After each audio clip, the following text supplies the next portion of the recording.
Hi, Ken Rohla, freshandalive.com, here again with this time an interview. Instead of answering questions, we've got an interview with the lovely Susan Davis from New Human Resolution? NewHumanResolution.com. Okay. NewHumanResolution.com. Susan's a friend of mine here in the Daytona Beach, Florida area, and she's an amazing person. I've always been impressed with her and the work that she does, and I'm going to let her tell you about what she does. But first, a few little shameless plugs. Your website is? NewHumanResolution.com. Okay, and you're on Facebook? I am on Facebook with the same name, New Human Resolution. Okay, and there's probably a million Susan Davises on Facebook, but Daytona Beach is the key. yeah, and she's my friend on Facebook, so you can kind of go through there if you can't find her. And let's see, do you have a YouTube channel? I do. I believe it's under New Human Resolution. Okay. And I think you're also on Norm Shealy's website. Is that correct? I'm listed as a spiritual counselor under Norm Shealy website. Okay. Norm Shealy. Okay. All right. Very good. And just in case you want to find Susan, and we will also have links to her website and all on my blog. So anyway, one of the things that I have been teaching for many, many years is about emotional healing and reprogramming limiting and self-defeating unconscious beliefs. Because if you don't do that kind of stuff on your path to health, you're not going to get very far. And so Susan does a lot of amazing things in that area and others as well, which she's going to talk about. And so tell me about it, Susan. What exactly do you do and how do you do it? I do something called the resolution experience based on past life regression. It's a technique that goes in and uncovers the unconscious programming or messaging and bringing it to the conscious level to be released. Mm-hmm. And how exactly does somebody do that? What is the process? Well, we access the unconscious mind, which you can do in a few seconds because it's available. It's just that it's unconscious and somewhat difficult to do by yourself. So how do you do that? Like, how does somebody actually do that? What's the process? Well, when you work with me, I'll do an intake and get some more information as to any other time that you've been unconscious besides being in the womb or having surgeries. We investigate those avenues as well, so I know where to take you during the session. You're fully cognitive in the session because you're accessing the unconscious and bringing it to the cognitive level. Okay, so it's not like hypnosis. It is actually dehypnosis. You've already been hypnotized. I love it. I love that. Yeah, I've been talking about trauma-based mind control for decades, and I'll tell you, everybody, including myself, we're all living in a fantasy that's been manufactured for us. So deprogramming, I'm really big on that. So okay, so you send people through this process. You basically deprogram them, correct? Actually, you do all the work. Okay, and you basically guide them, right? Yes. Okay. And so how long does this take? Like, does it take a bunch of sessions? Does it take a 4-hour marathon? I have found that for an adult, we want to commit to at least 5 to 10 sessions, and we won't know until we at least have 5, and then we reassess. For children, it takes a lot less time. They don't have such a layered up effect. So 1 or 2 sessions, maybe 3 sessions for children. Mm-hmm. And have you, what kinds of things do you see with kids? I mean, the kinds of things that need to be cleared to. Last year, I work a lot with kids who are working with finals and not being able to test well, universities, bar exams, all those kinds of things that bring panic or anxiety. So we work a lot with that avenue. Last year, I had a daughter of one of the CEOs of one of the hospitals nearby. I worked with most of his family. And when they found that she had such a good result, we worked on anger, that they called me and asked me if I would work with her on her mathematics, that she was failing algebra. And now, I want to let you know that they did let me know that they were Christians and did not believe in reincarnation. Mm-hmm. And that's fine, because where did you get those blue eyes? Right. It's ancestral. It's in your DNA. Right. So in the session, she's asked me all of a sudden, is there mathematics and nuclear energy? I said, yes, there is. What do you see? And she had like a movie trailer, and that's what happens in the session. You get these photographs or movies, and they tell your story. And she saw a woman who she couldn't understand. And I said, well, why can't you understand her? And she said, she's speaking another language. Well, I reminded her that her unconscious mind can understand what's being said. She was speaking Polish. And she said they're asking her to create a formula to hurt people, and she doesn't want to do that. So I asked her what happened to the woman. They took her out and shot her. So the unconscious message that comes into her DNA was, in order to feel alive, or in order to stay alive in this case, do not do well in mathematics. Wow. So we cleared that. It was 5 weeks before the end of the last year's semester. She texted me after her final. She got an A on her final. Wow. So that session for her was just, maybe 45 minutes. And, I say this, I've said this for many, many times for many years, results are all that matter. It's like when people, contemplate and they want to logically justify, does this, do any good? Does this work? It's like the proof's in the pudding. If it works, it works. If it doesn't, it doesn't. And that's all that matters. And the why isn't as important as just the outcome. So that's very cool. So what kinds of things do you see? Like, first of all, what kinds of things can you clear with people? I know, obviously, emotional stuff, mental programming, but you also told me that you can help with physical issues. Absolutely. Physical issues, thyroid, diabetes. I mean, I'm not claiming to be able to cure that. That's not my intent at all. It's helping you figure out what's going on within your body and what's causing these physical reactions. So as a result of that, the man I studied with, Dr. Morris Netherton, PhD Psych, he has seen everything healed. Does that mean everything can be healed? Probably not. But in his practice, he has seen everything healed because the person came to them in the desire to completely heal whatever was going on, whether it was physical, emotional, or spiritual. Exactly. That's something I see a lot. I've worked with a lot of sick people over the years, and one of the things I see is not very often, always, they manifest their illness obviously for emotional reasons, but also a lot of times they'll manifest a deadly illness to get out of what they think is some kind of no-win situation. Might be a relationship that they don't think there's any way they can get out of in a noble way, It's like a lot of times people will die to have a noble way of getting out of a bad situation because, for example, if they're, let's say, in a relationship, let's say a long-term marriage, and they don't want to have the stigma of divorce or whatever. I've seen people actually, want to manifest a deadly illness to get out of a relationship, and then everybody feels, good about them. It's like, that poor person, she was noble and fought the cancer, and ultimately, though, she lost. Oh, how terrible. But so I see that a lot in my work. What kinds of things have you seen like that, and what have you been able to help people avoid or transition out of?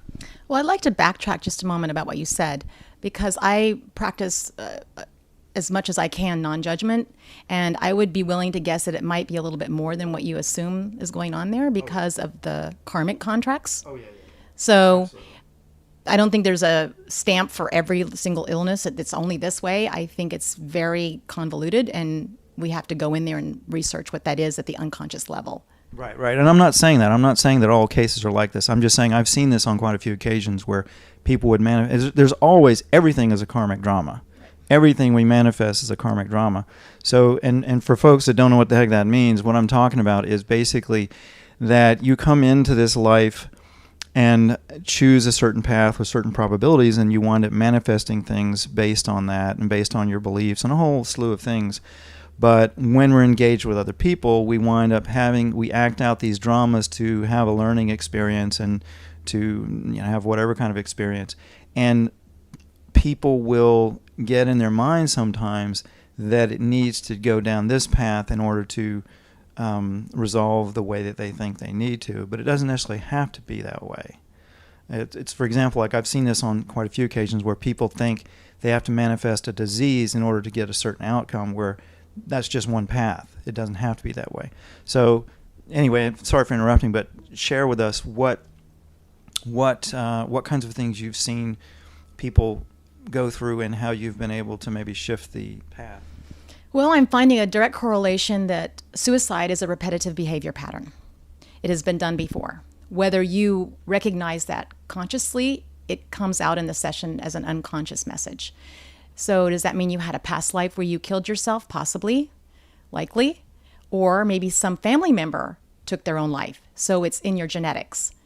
It's unconscious. I will keep going back to this unconscious message, because if it were conscious, we would be able to take care of it right here, right now.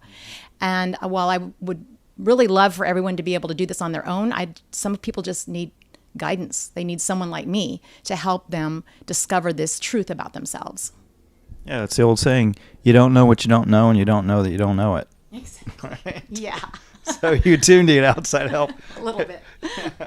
Okay, so tell me some of the kinds of issues you've seen resolved with people in doing this process. Well, let me go back to suicide for a moment. One of my clients discovered that she had actually killed herself 8 times.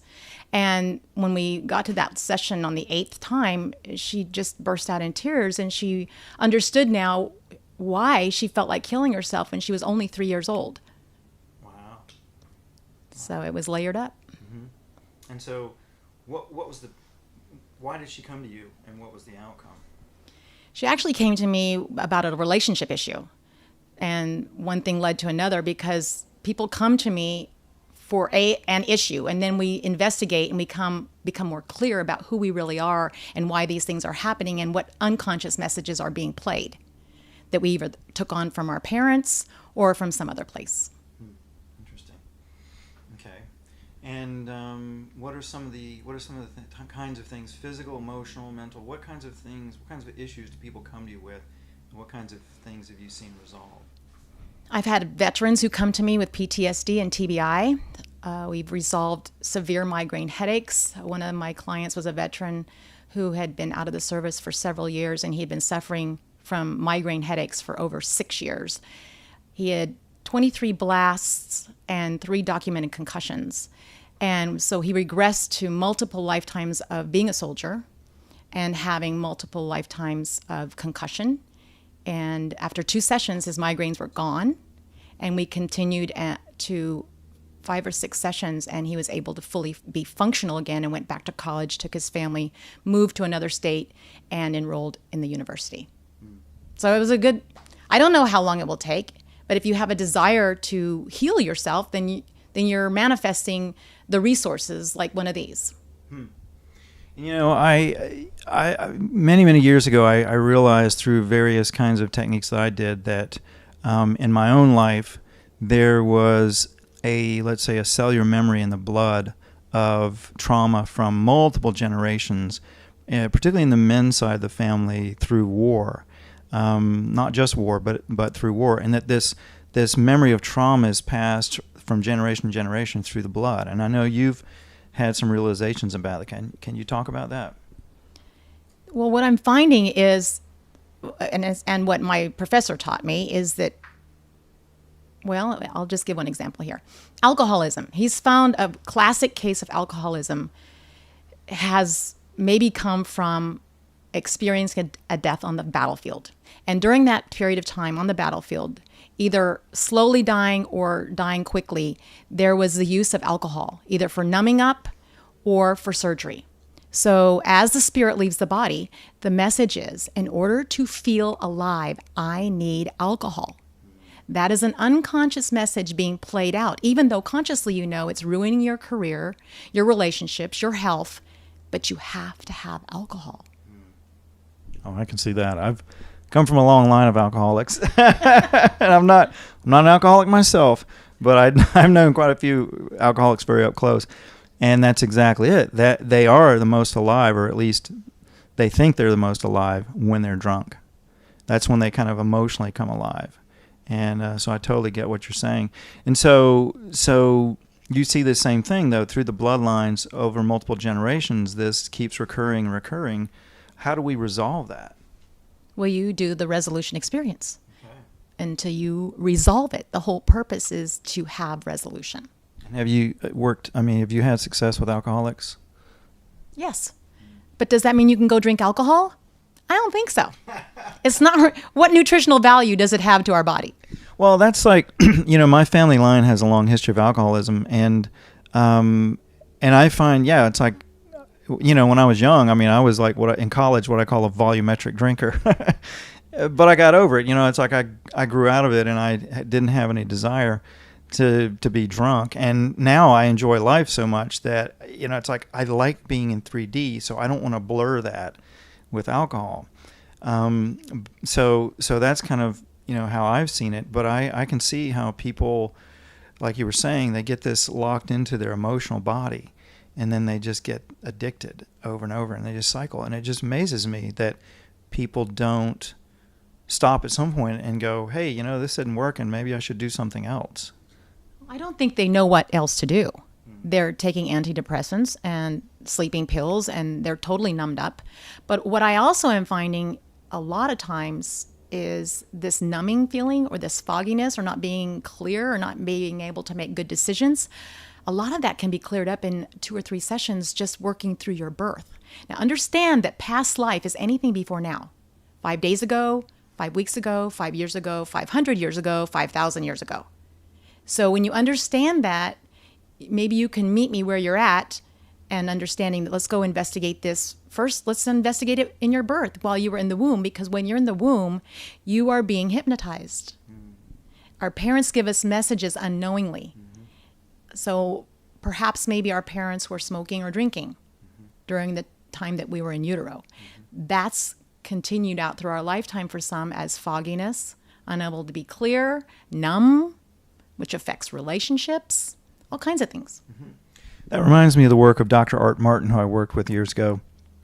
And he said that he realized in his work, he was a psychologist, not the usual brand, of course, and he said that he realized after working with people and healing them and regressing them and doing things, that about 70% of people have rejection issues coming straight out of the womb because of most people are not conceived, their birth has not been planned.